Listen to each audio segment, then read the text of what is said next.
Welcome to Toy Business Unboxed, your gateway to the secrets of the toy industry. Here, Jason Hsieh, a toy entrepreneur and expert in the field. Every product we develop is really inspired by some of the real life experience that we have with our son. 60% of all toys last year were sold on Amazon, which is incredible. Be passionate about it because it's a road, it's a journey. Like when you have an idea that you think is like gonna somewhat like change the world, make things better, I'd say go for it. We'll guide you through the enchanting world of toy design, marketing, and manufacturing. Now let the unboxing begin. Welcome back to another episode of Toy Business Unboxed podcast. Today we have our guest James, who is an artist that turned his love of games into a solo publishing success story, from winning top honors at Gen Con to having his art being featured in popular RPGs. James really had built a creative career before stepping into the world of publishing. His first self-published game, Zombie Survival Infections, not only just funded within the first 24 hours, but also its expansion was also funded in just under an hour as well. So James is going to share some of the reality of running a one-man operations so far, from design to marketing and all the other aspects, and also the lesson he have learned along the way. Thank you so much for joining our podcast today, James. Hey, thank you for having me. Yeah, so first of all, kind of looking back in your journey, what made you decide to start this companies and the game that you currently have? I was in a few games and I love games, but I just realized I had a good idea and nobody was buying it, but I really didn't try to sell it anyways. And I was like, you know what? I could do this. I have the organization skills. I have the art skills. I have the graphic design skills. I was already working some product development at my place of employment. I was like, I can do this. I see. Let's make the jump. Yeah. And where did the idea behind the first game came from? I love zombies. I love the genre. So I've loved, since the 80s, watching movies like Return of the Living Dead and stuff like that. It was always been a passion. Then growing up, I'd actually did some artwork for Cannibal Corpse flyers. So, they were a death metal band that had a very heavy zombie influence. So, I did that. I enjoyed it. And I was like, I just want to do more of this. So I see. How will you say your particular art background give you like an edge when you're starting your own publishing company? Well, I joined a bunch of, game design groups and stuff like that. And I just see everybody, their woes are like the cost of art, or they would get an unreliable artist who, was doing great work and then just disappeared and stuff like that. So, I looked at that and I did the math and I was like, ooh, wow, okay, I'm going to save a lot of money. And I will tell you, I actually did try to launch another game that I was going to bring on a bunch of artist friends. Okay. They were friends, but they still wanted to get paid. And of course, I wanted to pay them. But man, my funding goal was so much higher because I had to pay all these other people. And then, I had the zombie game. I already had half the art done. And I was like, you know what? If I buckle down, I can finish this art. I can do it all myself. And it's going to save me a lot. And I'll also have full control. True. So, I just basically didn't do anything for about a year and a half, but crank out people getting attacked by zombies or stuff like that. Oh, that's how long it took you? That was one of the follow-up questions I was about to ask. Yeah. Well, some of the art, like we got the art on the back like this, man, I did 25 years ago. So all I had to do was kind of refresh it. So some of the art actually in there is pretty old. I rehashed one of my Cannibal Corpse flyers. One of the more infamous ones was, there it is. Was just a hand reaching out of the grave. And the hand was holding on to another dismembered arm. And so I decided to do that a throwback because without that influence, I probably would never be here. So I also added that and, altered the original art and refreshed it. So I see. So that helps save some time, but that's still a really long process, right? To design. Oh, yes. I know you have a lot of unique illustration that come with the games itself. Yeah. While I was getting ready for the campaign, and while the campaign was ramping up, I was still cranking out more artwork. So by the time it launched, I had all of the art that wasn't going to be custom art that I did for, top tier backers. So by the time I launched, it was ready, except for I still had to do like I think it was 35 pieces or something like that. Oh, that's So still quite a bit. yeah, I but I think there's what? It's like 98 or 96 pieces of unique art that were in the first Kickstarter. So I Okay. did already have 60 done. Okay. I Yeah. see. And well, I want to go into the game a little bit for those of our audience that haven't heard of your particular game. Can you describe how the game's being played, the rule for Sure. the audience, what to expect if they want to try one? Yeah. So the game is called Zombie Survival Infection. It is with the current expansion, it's 2 to 8 players. The core game's 2 to 6. Ages 14 and up takes about 45 minutes to an hour and a half, 2 hours if you get a full table of 8. The game is a co-op until it's not game. All right. Okay. So every player controls their own camp of survivors during the zombie apocalypse. Yeah. And what you do to each other is going to be just as important as what the undead do to you.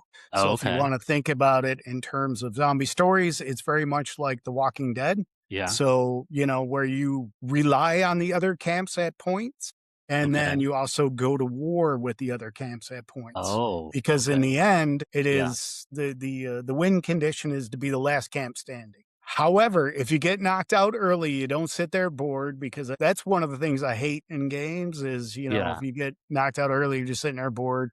But Mm. if you get knocked out early, you come back as the undead, and they have their own win condition, which of I course is see. kill all humans.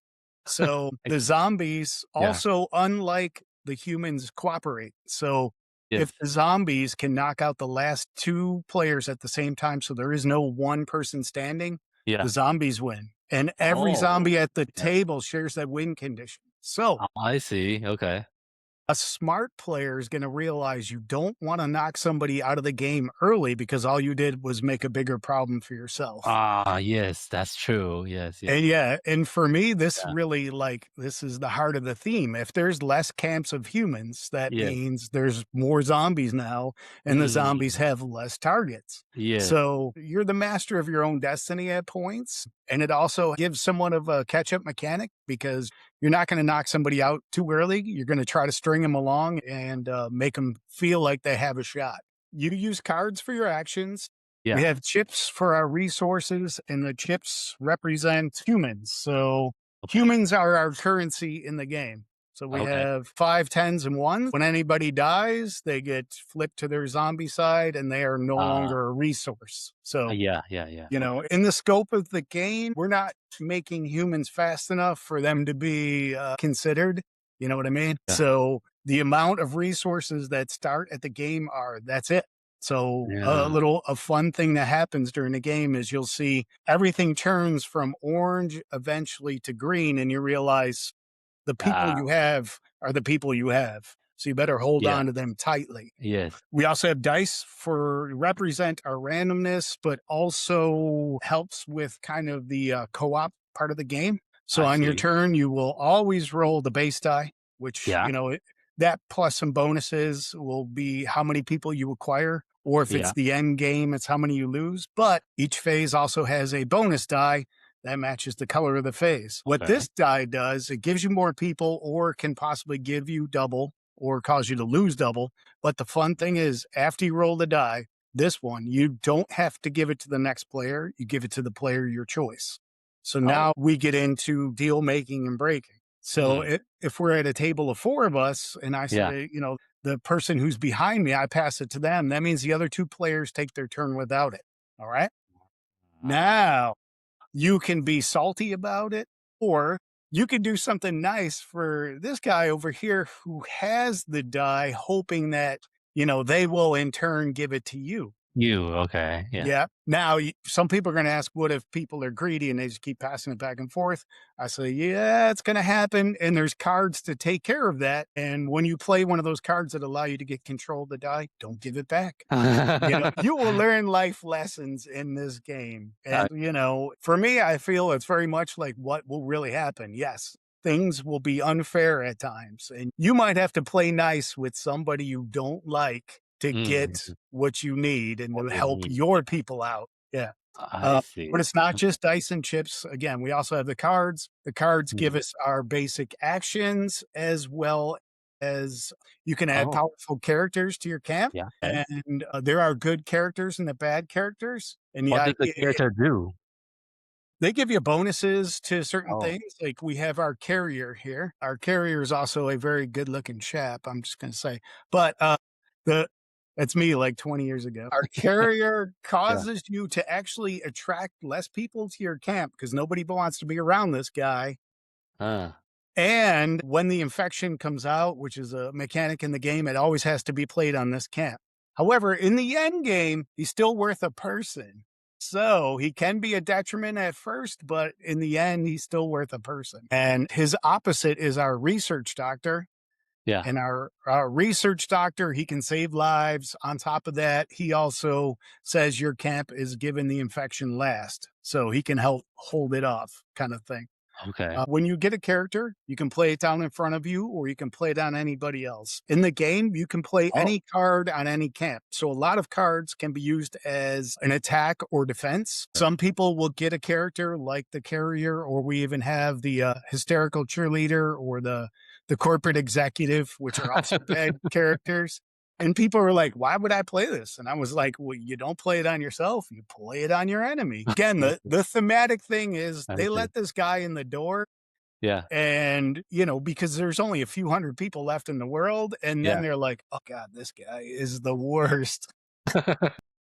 Now people are going to ask, what if I get stuck with this guy? Yes, but there are ways to take care of it. So there are cards called, it's not just a take that game. Yeah.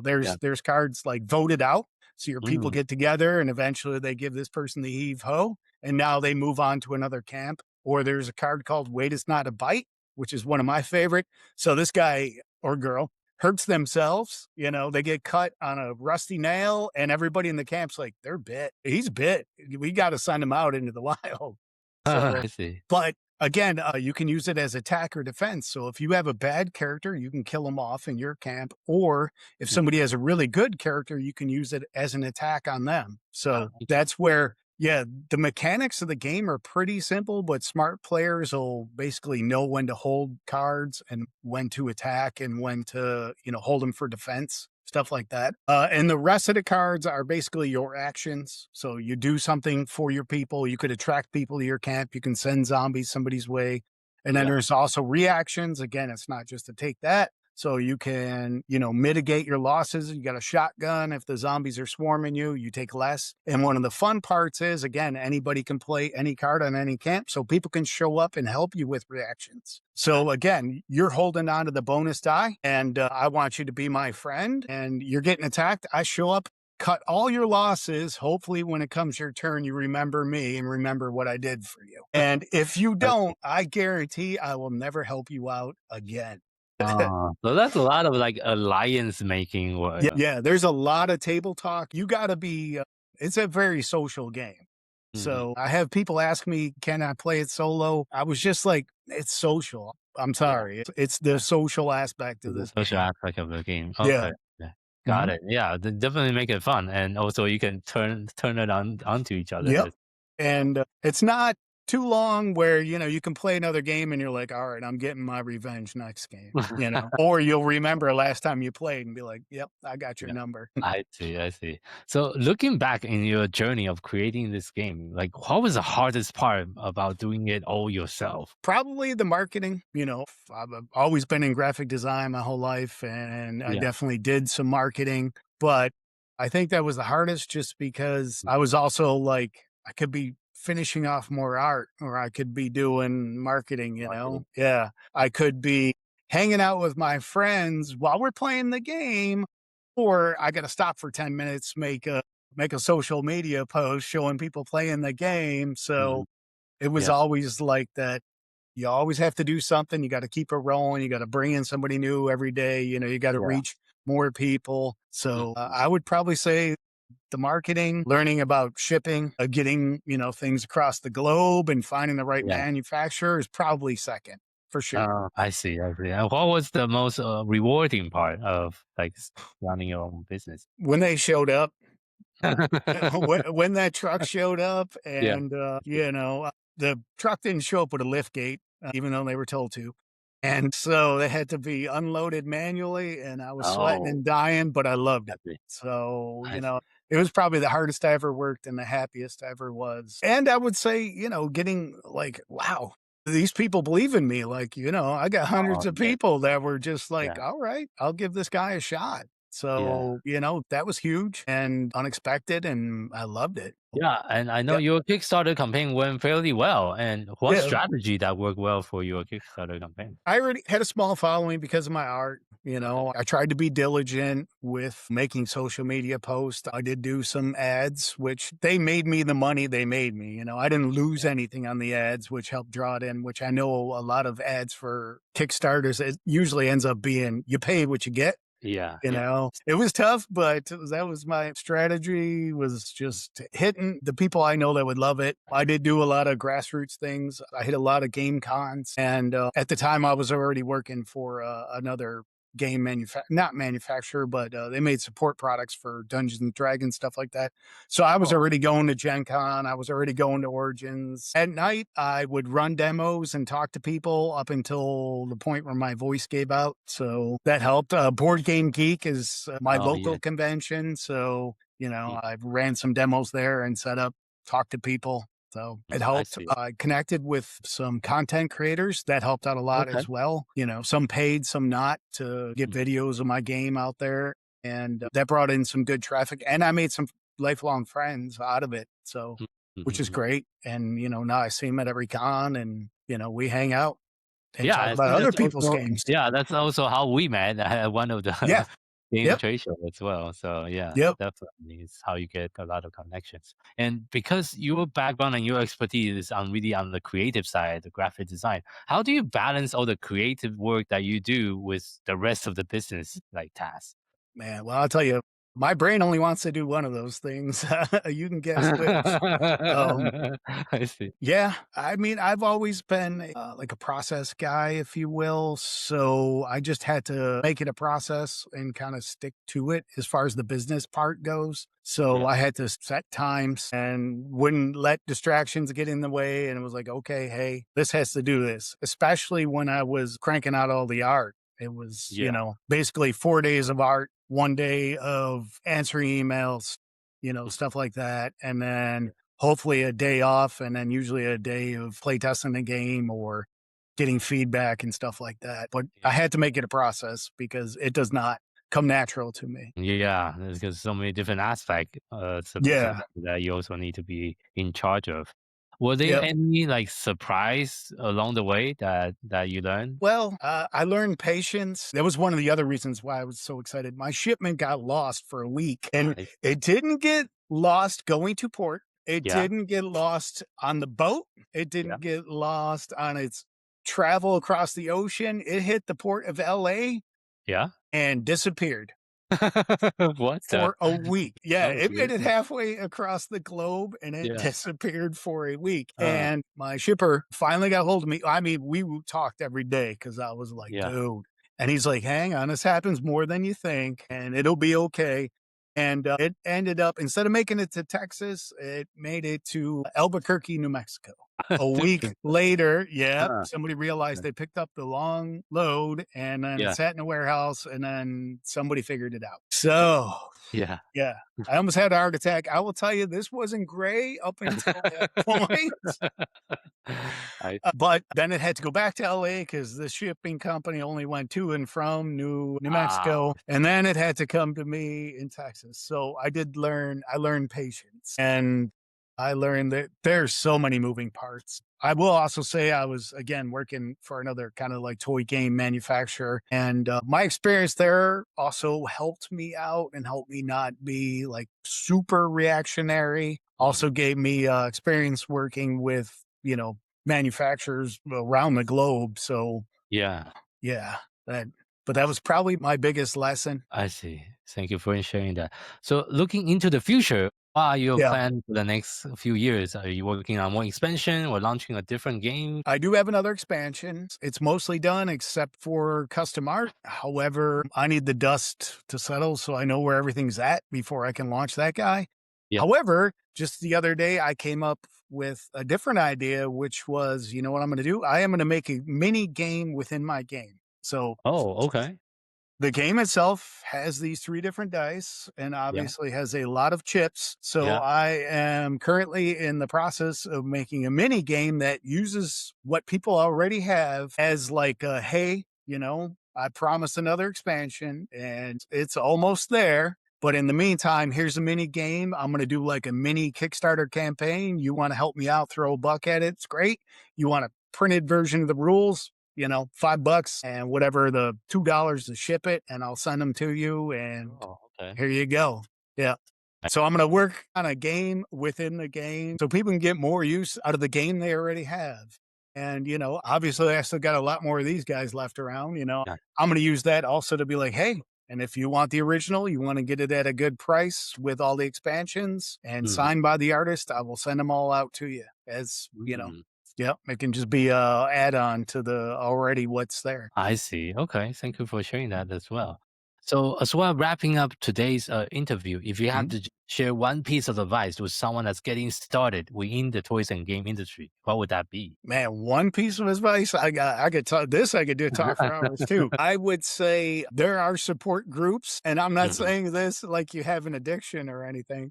I'm gonna say Yeah. there other game designers for the most part are very supportive of people trying to get in. Mhm. And you know, if you want to, there's a few avenues. There's social media groups, and Mhm. a lot of the people on there are pretty good people, and Yeah. they will give their time. You know, I've done calls and stuff with people like that who have helped me out. So my advice would be reach out to the other game designers Yeah. and get their feedback, which is, I'm saying, my advice is get more advice, but it's true, and I will tell you, some people, they help me, you know, just get over some obvious humps. People that will read your rules with clear eyes is Mhm. always good, you know, and feedback to people that know the back end of games, Mhm. it's invaluable. So, yeah, seek out those groups Mhm. and, you know, ask questions, and usually everybody there is pretty good. Okay. Thank you for sharing that. For those of our listener and audience that would like to learn a little bit more about you and your company, where is the best place for people to find you online? My website, so Zombie Survival Game, is the best place to go. It's also on GameFound. It's also on Etsy. You know, you can go see the old Kickstarters, and the new one's going to pop up. And I'm going to put the shell up also for the expansion when that's ready to go. But Mhm. the mini game is coming soon. But my website also has all those links to all the different avenues, however you want to buy it. You can buy it direct from me. You can buy it again through Etsy or GameFound. So. I see. Okay. And I go to conventions, so I'll be at Board Game Geek if you know one of the lucky few. I'm going back to Gen Con Origins. I don't know if I could do both again this year. That was a Wow. stretch Yeah. on me and my wife and our vehicles. Oh, So I see. Yeah, it's a yeah. lot, for sure. Mhm. So, but thank you again for your time Hey, and thank sharing you your for having journey. me. So, and thank you for our audience for tuning in to this episode of Toy Business Unboxed podcast. We hope you have enjoyed today's conversation and find it insightful and inspiring. If you like what you have heard, be sure to subscribe to our podcast on your favorite platform so you never miss an episode. We appreciate your support and would love it if you can leave us a review and share the podcast with your friend and colleague. For more resource tips and the latest update within the toys and game industry, visit our website at toy-launch.com, join our conversation and connect with us on social media using hashtag #ToyBusinessUnboxed. We'd love to hear your feedback and suggestions for future episodes. Until next time, keep innovating, keep creating, keep bringing joys to toys. This is Jason Hsieh signing off on the Toy Business Unboxed podcast. We'll see you in the next episode. Thank you very much, everyone.